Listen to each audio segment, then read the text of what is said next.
All right, Armchair Engineer 85, welcome back, y'all. I would like to introduce you to my 2008 Yamaha R6.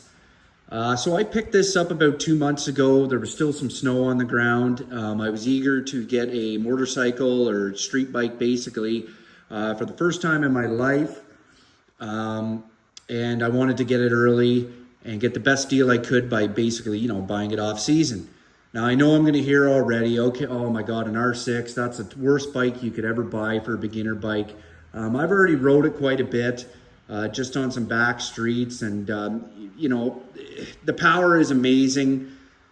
I truly feel I can more than handle it. I'm of an age where, I'm not stupid, young and dumb anymore. If this was 20 years ago, yeah, it would probably be not the best option for me. But here I am.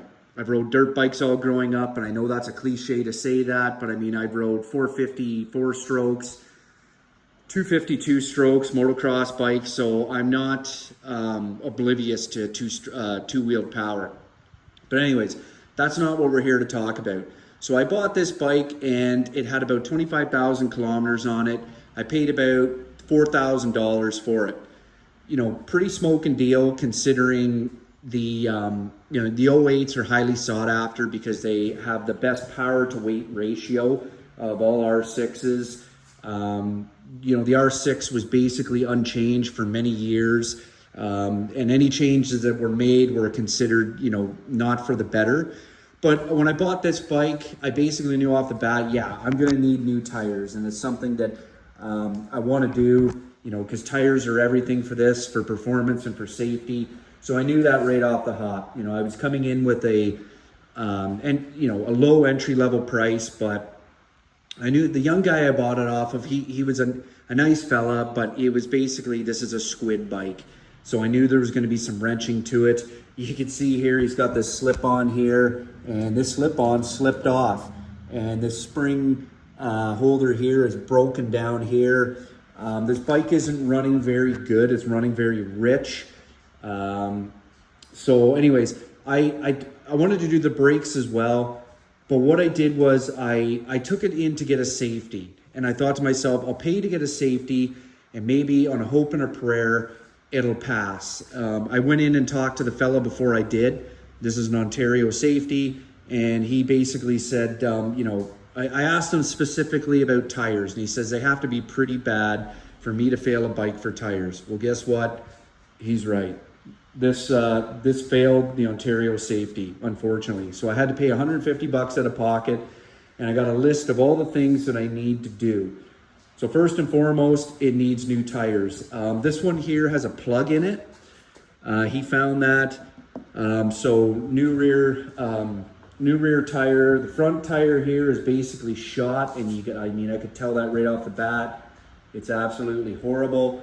So I need a new front tire. The rear rotor is at a spec.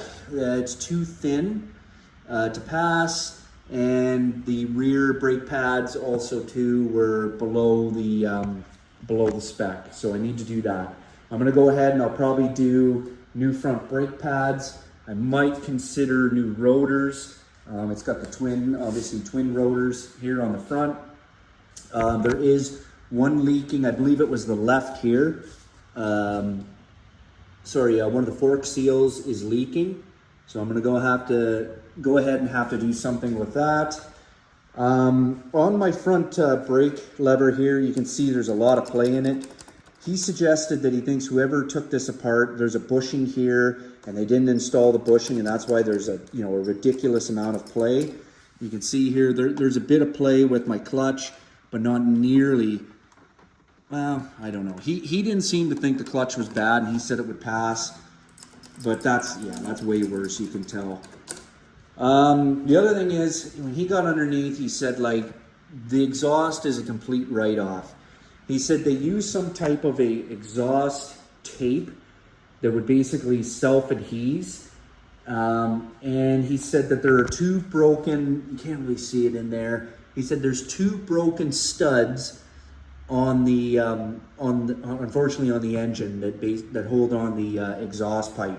So I'm going to tear this exhaust off. I'm going to go back to stock, and I've got to get those two head studs out that fasten on the exhaust, and I'm gonna do all the seals and everything while I'm at it.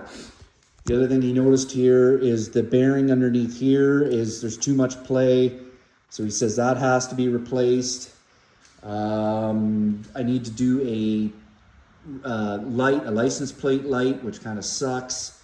Oh, and that was another thing he said here, that when I start the bike, the brake light is always on. It just stays on no matter what. So that was a suggestion here. He said maybe it's got something to do with this, so I'll have to take care of it. Okay, when I got the bike there, this tailpiece here, he had noted there was way too much play in it, up and down. Like you could lift it from here, and the whole thing right to here would rock back and forth. Now he brought it down to, he said, I think maybe they stripped these out. There's two here and two on the exact same side.